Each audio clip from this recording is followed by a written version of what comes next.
Sorry, Mike Pence, Tim Kaine, or is it Mike Tim Pence Kaine? Not that it matters. 4 out of 10 people don't know them anyway. Even though this is the heartbeat away crew.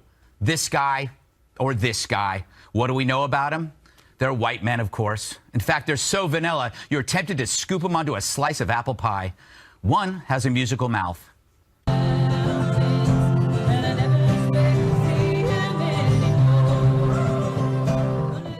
And one has a dirty mouth. It really is fun to watch, I'll tell you what. Neither choices were picked by the candidates. Hillary wanted her, and Trump wanted him. Kaine and Pence, these mild extras from Allstate commercials, were picked to calm a country worried about the other two.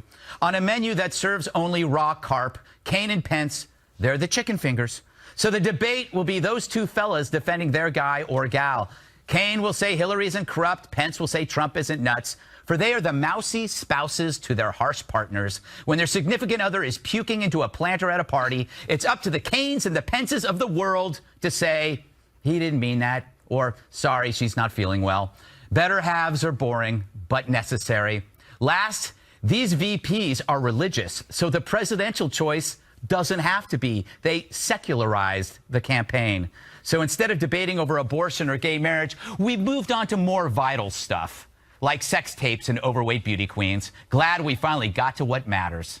All right. So, Dana. Yeah. There's only one debate for the VP candidates. Is that one too many?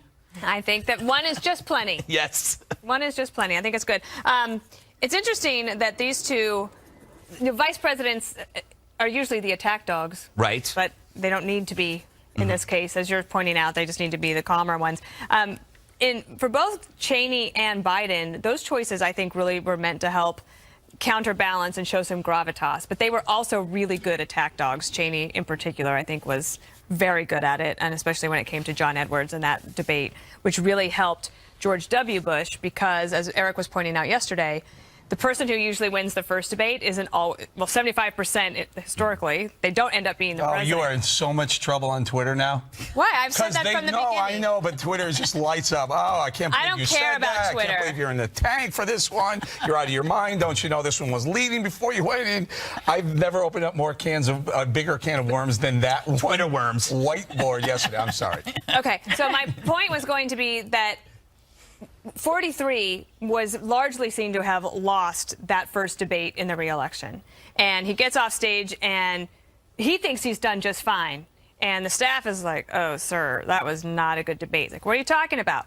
He goes down in the polls, and John Kerry, that race was very close. John Kerry starts doing better. What really helped stop the slide in the polls was Cheney's debate against Edwards because he destroyed him, and that actually stopped the slide, and then he was able to get his way back. All right. Eric. You somehow made this interesting.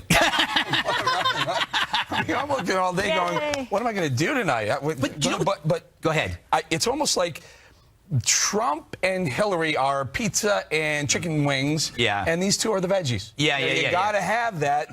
No matter who you end up voting for, you want to make sure that they have some stability across, and you're comfortable with, as you point out, one heartbeat away from the presidency with both of them. I think they're both going to be very measured. They'll probably both try and engage the other one in bringing the top of the ticket into the debate, and they'll both probably push back on that and say, what I would do is stay with us. I think it could get fiery, and I think that abortion and gay marriage absolutely will come up tonight. That's what I was going to ask Juan, because you notice no social issues between when they have Trump and Hillary. It's only been one debate, though, but because these are religious, and one of them has modified, Kaine has modified his beliefs to fit the party, which is kind of hypocritical.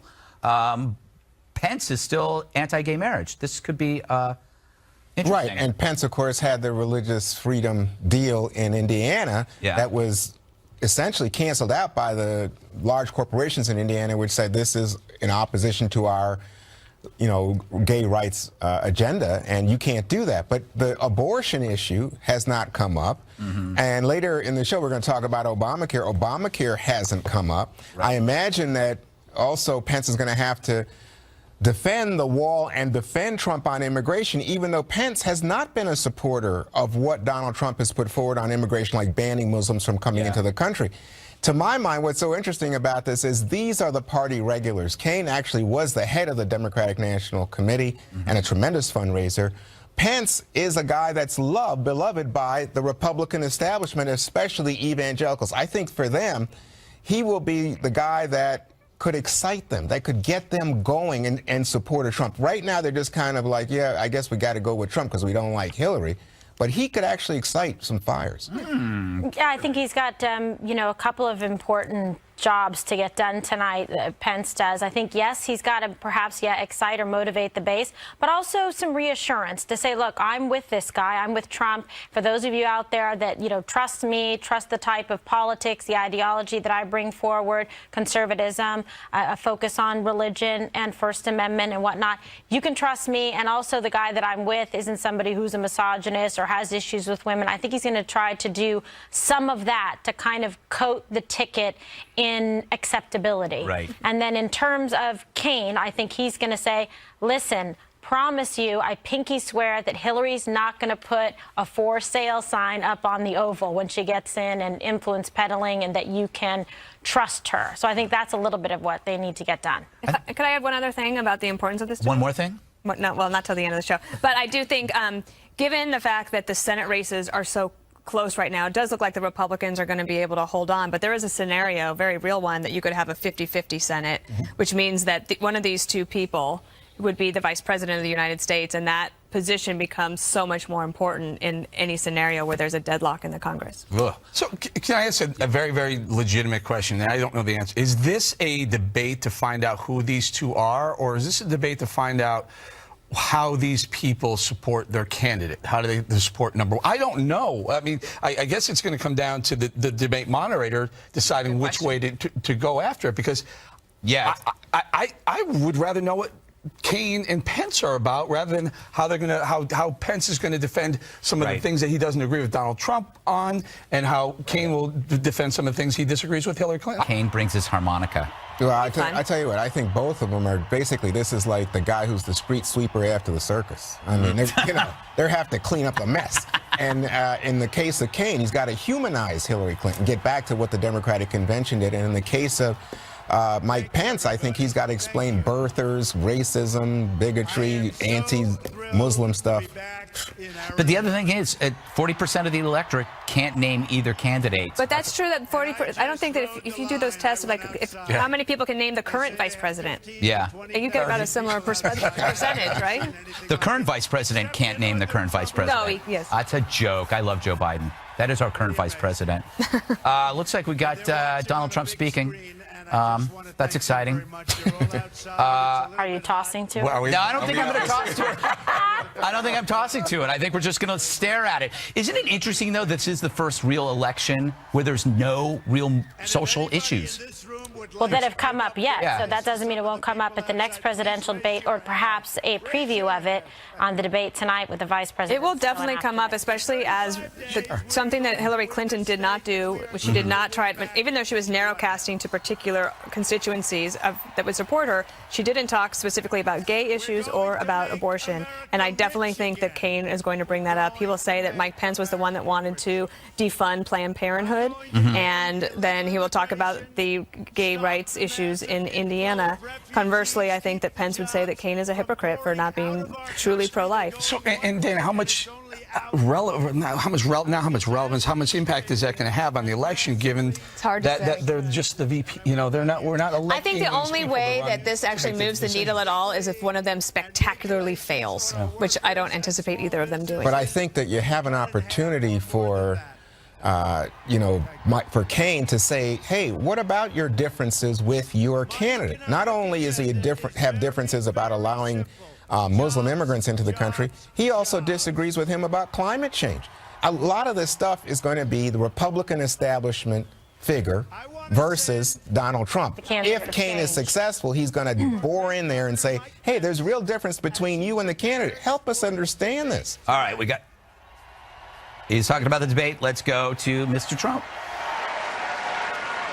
The debate will be a contrast between our campaign of big ideas and bold solutions for tomorrow versus the small and petty Clinton campaign that is totally stuck in the past. We are change. She is for 4 more years of Obama, and we can't take that. Clinton can't talk about real problems facing our country because she's the one who helped create all of those problems in the first place. They're not going to be able to do anything about it.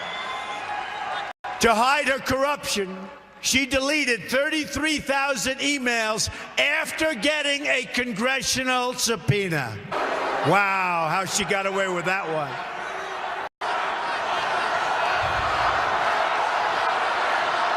Is a disgrace. All right, we're going to continue monitoring this speech to see if he breaks any news about the debate. It's very exciting.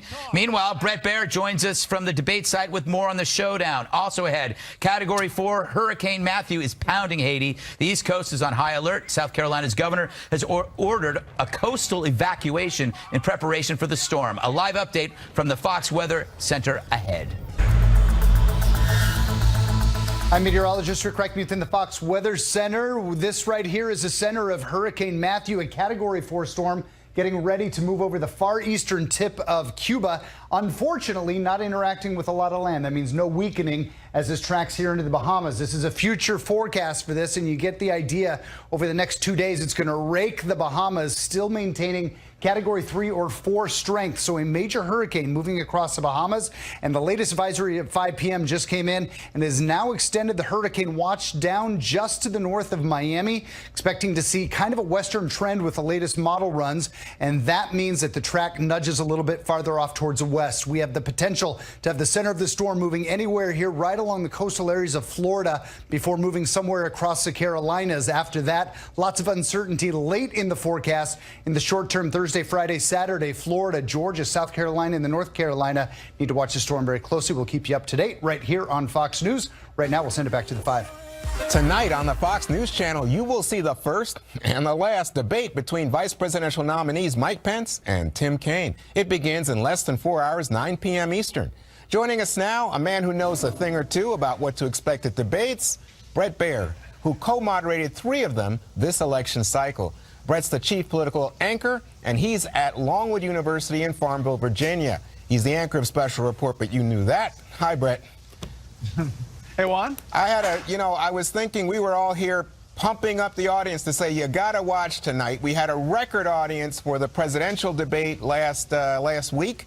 And what I know historically is the 2 biggest vice presidential debates in terms of audience, Bush v. Ferraro in '84, about 56 million. And, of course, in '08, Biden versus Palin, 69 million. What do you think about tonight? Those 2, you'll note, Brett, had women in it. They were the first. The first one was obviously Ferraro, but then also Palin. The women brought something special. Tonight, as my friend Greg Gutfeld says, we got 2 white guys. What do you think? Well, I tell you, this is not the best tease for coverage, but I think both of these guys are probably going to try to not make news tonight, to try to, get through, defend the top of the ticket, well positioned about Mike Pence will talk about change and the fact that he and Donald Trump are the change agents here. You just heard Donald Trump in that appearance that he was wishing Mike Pence good luck and saying that they are the change and that Hillary Clinton is President Obama 4 more years and we can't take that. So I think that message will come through from Pence. And then Kaine will try to stick Pence with the temperament issues and the 3 a.m. tweets that you hear from Hillary Clinton.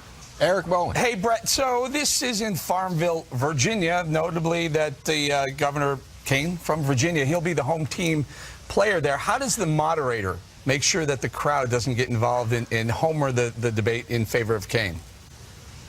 Yeah, so they do the whole preamble where the commission comes out and admonishes the crowd to really stay out of this. I will say that last time, being in the hall, the crowd at the last debate did not, towards the end. I mean, they were very kind of loud and laughing and clapping and weighing in. Elaine Quijano with CBS will likely lay down those same guidelines for this audience. There's about 600 seats in that hall, and 100 of them will be students. The others will be broken up to the two campaigns. Kimberly Guilfoyle. Hi, Brett. So I'm actually looking forward to this tonight. I think they're both going to do a very good job and represent their parties and also their running mates well. If you were to pick one area in particular that you think might be a big focus tonight, what would it be? Well, I think they're going to both go after the top of the ticket, as I mentioned, and try to stick. Kaine will be on the defense about the email servers and the immunity deals, one would think.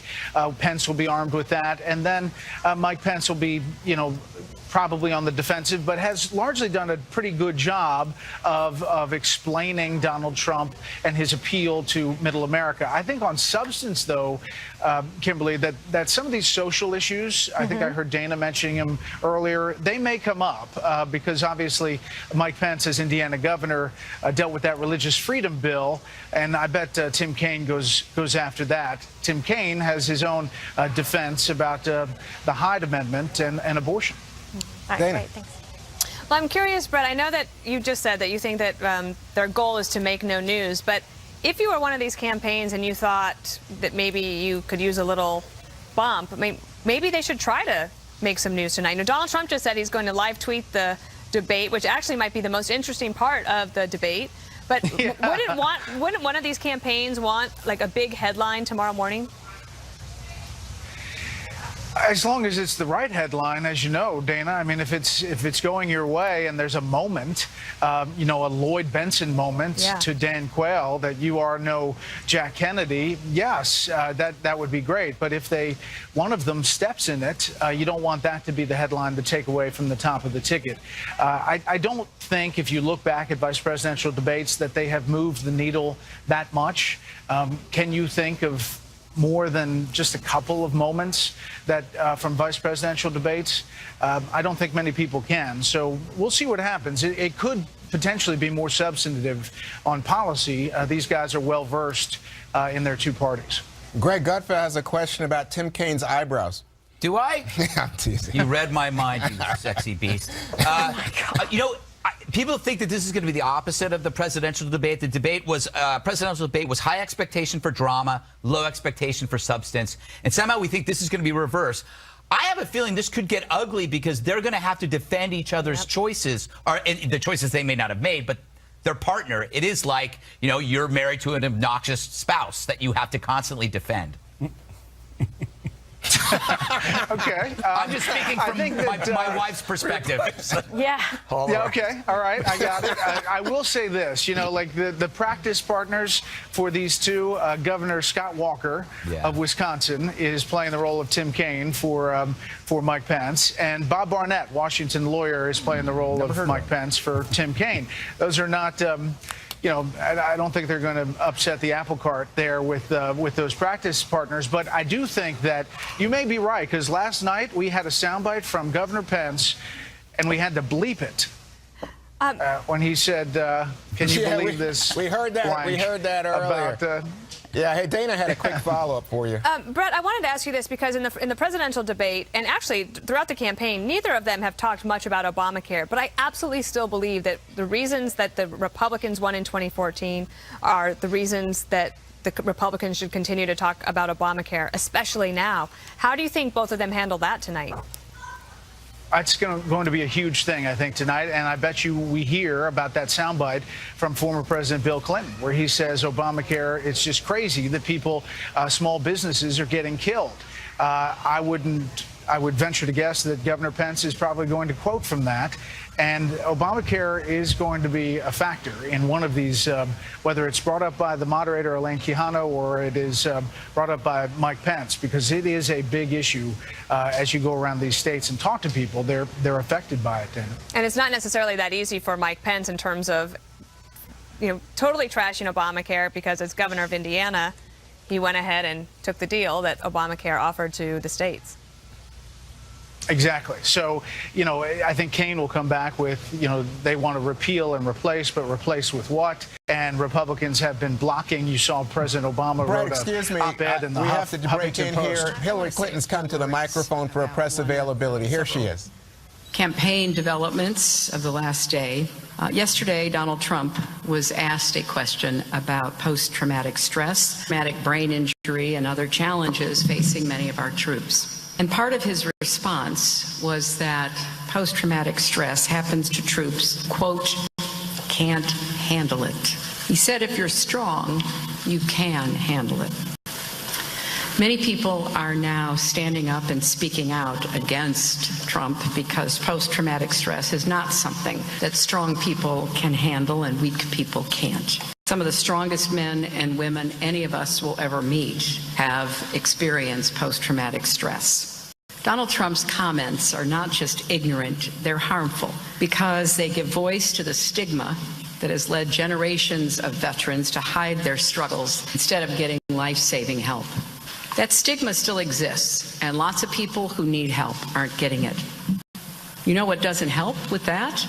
When a man asking to be our next commander-in-chief stands up and says post-traumatic stress isn't a problem if you're strong.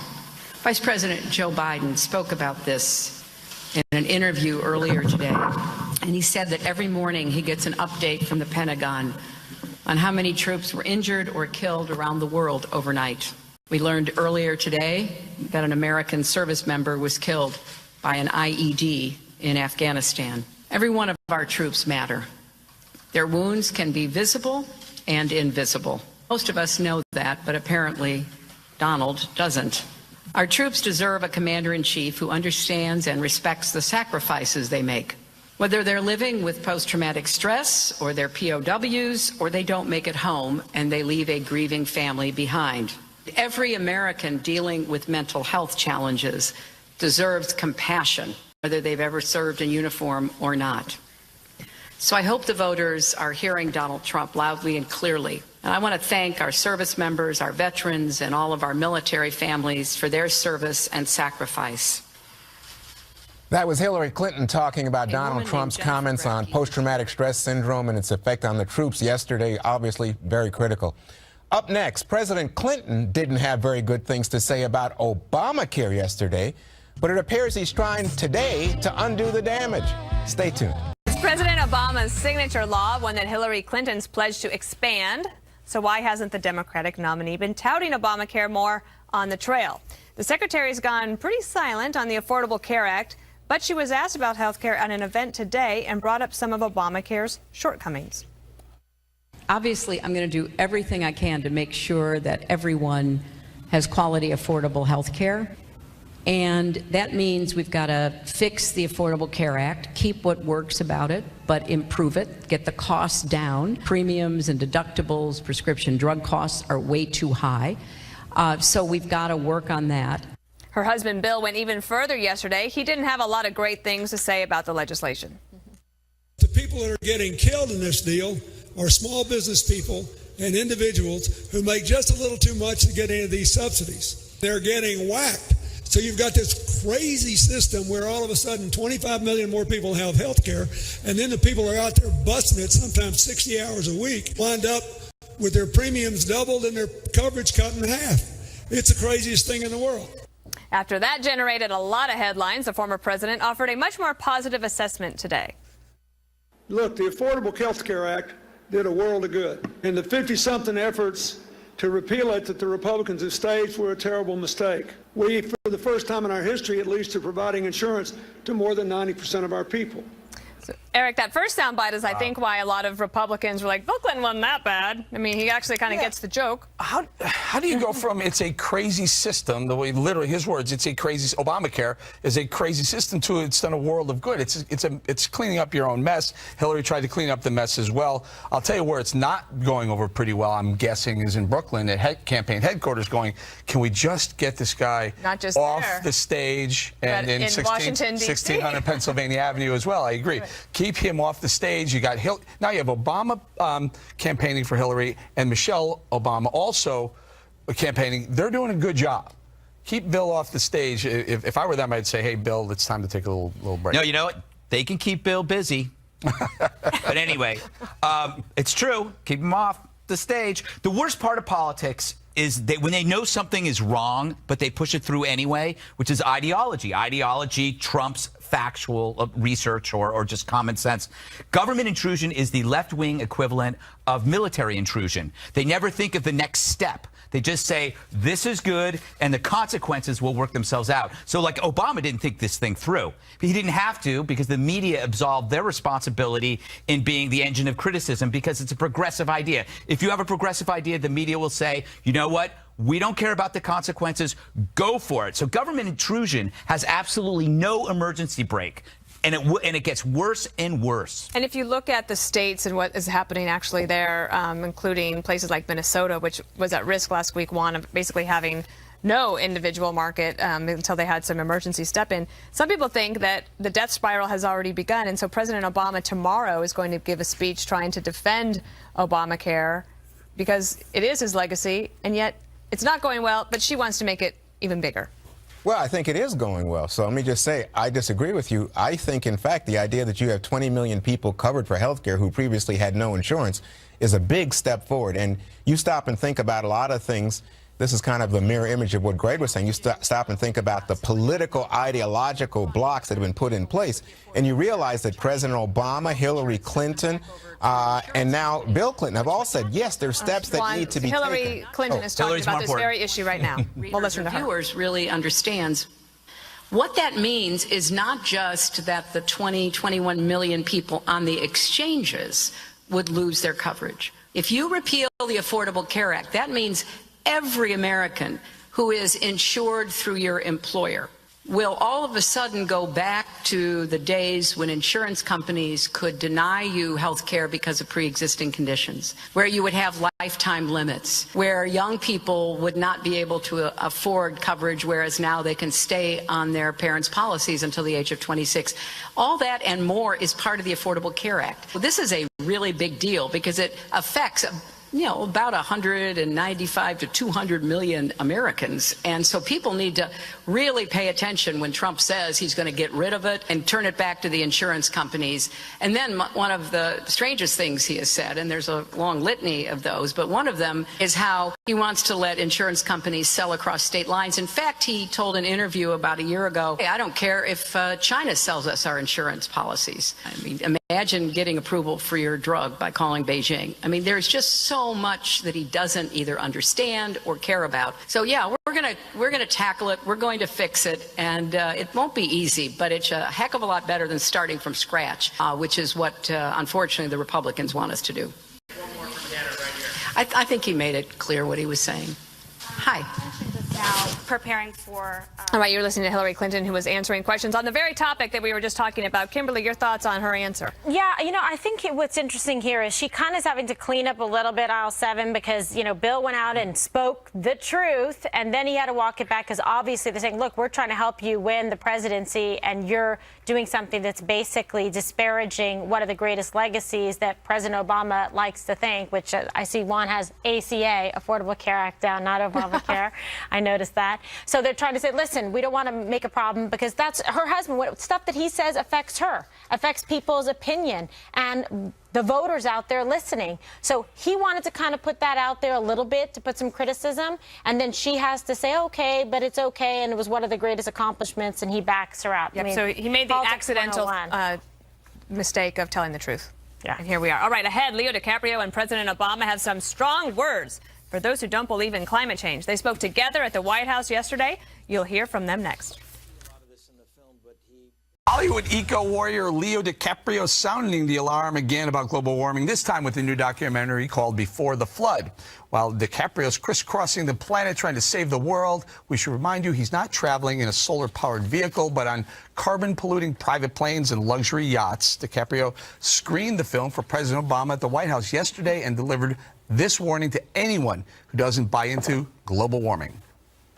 The scientific consensus is in, and the argument is now over. If you do not believe in climate change, you do not believe in facts or in science or empirical truths, and therefore, in my humble opinion, should not be allowed to hold public office.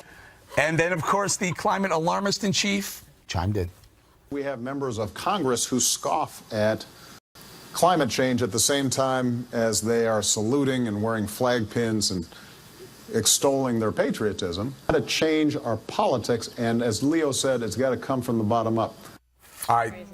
Look, I'm not a climate denier. I just need to see proof that A, we're causing temperatures, man is causing temperatures to rise, and B, this poses dire risk to humanity before we spend trillions trying to fix a problem we don't fully comprehend. That's just me. We'll bring it around quickly, Greg. It's true. It comes from the bottom up because he is an ass. All right. What he just said violates the first rule of science. When you say science is settled, the entire scientific method is based on being proven wrong. Every scientist welcomes a challenge, and you have to wonder about a belief system that doesn't want any challenges, that doesn't want any of their theories to be questioned. What he is talking about is radical Islam of science. He is actually turning science into a religion. However, on the other side, do not call it a hoax because you play into their beliefs. Demand evidence. Demand evidence. Climate change has existed since the Big Bang. Okay, Dana, in his humble opinion. Yeah, nothing humble about that opinion that they gave. But I truly believe that this issue comes up in the vice presidential debate tonight because millennials care about this issue very much. We've read all week about the trouble that the Hillary Clinton campaign has with younger voters. So I think Tim Kaine will find a way to bring it up if the moderator does not. Mr. Wan? Well, this is interesting. I like what Dana said because guess what? Mike Pence, the vice presidential nominee of the Republican Party, disagrees with Donald Trump. He thinks human beings are involved with climate change, and it's real. So I'm very interested to see how he would have to handle this. Yep. So obviously this is something that is timely and could be brought up tonight to try to show the differences and drive a wedge between that ticket. But I just want to know if all these people that are complaining about climate change, are they going to sign a nice petition to say that they will, in fact, pledge not fly around on their private jets? All right. I will never do that. We'll leave it right there, directly ahead. This is a big deal. After all the hype, did WikiLeaks founder Julian Assange deliver on his promise to drop an October surprise about Hillary Clinton today? The answer, next. Welcome back to The Five. WikiLeaks founder Julian Assange has been pledging for a while to release more damaging documents on Hillary Clinton. But this morning, there wasn't the October surprise many were anticipating. Clinton was asked about Assange moments ago.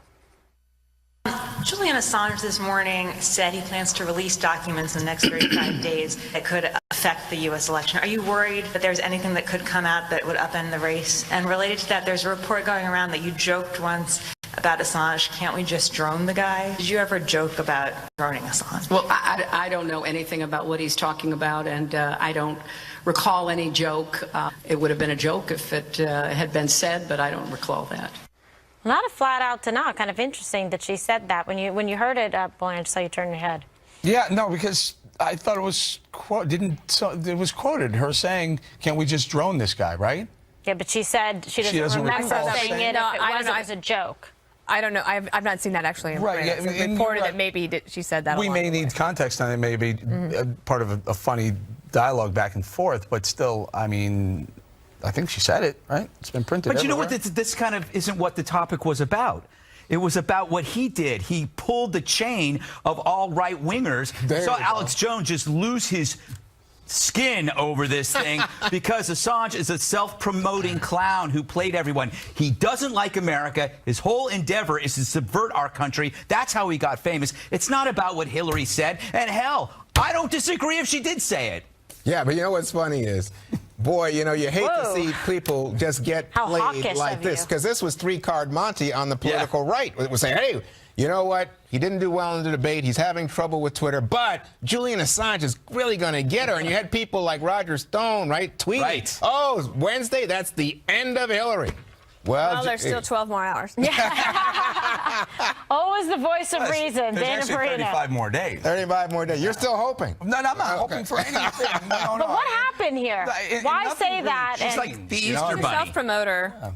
I saw Kennedy in the elevator bay, and she said that she set her alarm for 3:30 in the morning. Got up and sat and watched that. And then she went for Did you make chocolate chip cookies and put it on the table with a glass of milk? She ran 10 miles, crossed the bridge and back, and then came here, did 3 shows. She did 7 miles in 54 minutes, her quickest time. It's a fact. Wow. One more thing, up next.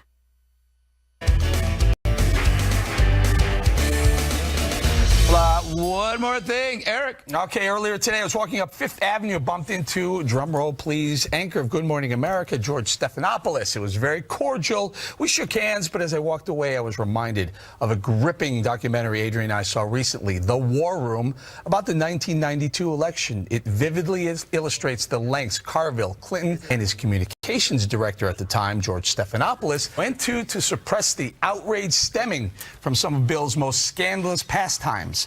Stephanopoulos was the Clinton hitman who unapologetically covered up sex scandal after sex scandal.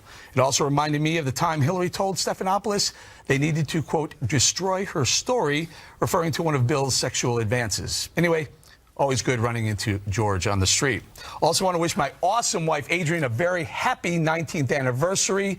Super mom, super wife, 19 years with me. She has to be a saint. Agree. Happy anniversary. So you said all that to George on the street? No, I just said hello and shook his hand. Dana had Just wanted to make clear. 18-year anniversary and Yes. bowling Wait till 19 now. years. Congratulations, guys. Thank you. Greg's nutrition tips. All right, if you own a Shar-Pei, don't feed him strawberries. Take a look at this poor soul. This dog was fed a strawberry and has yet, since it's been filmed, been able to eat it. It just can't get it into his mouth. Why? Isn't this amazing? But why? I don't think you're supposed to give dogs strawberries anyway. You can't give them chocolate or raisins. Or blueberries. All right, Yeah. Dana. Okay, so this is fun. If you need something to talk about with your boyfriend, girlfriend, husband, wife, whatever. Why do you have to use those terms? You have to check out Megan McArdle's column on Bloomberg. We're going to have it on our Facebook page. It's called The Economics of Dining as a Couple. And you can go through, it talks about the different ways through economics, if your kids are studying economics, have them go through this, such as, do you each order something separately? So that would be autarky. Do you have individual production with trade? So like Kimberly orders something and her boyfriend orders something. We're not naming anybody. And then they maybe trade something. I just didn't want people to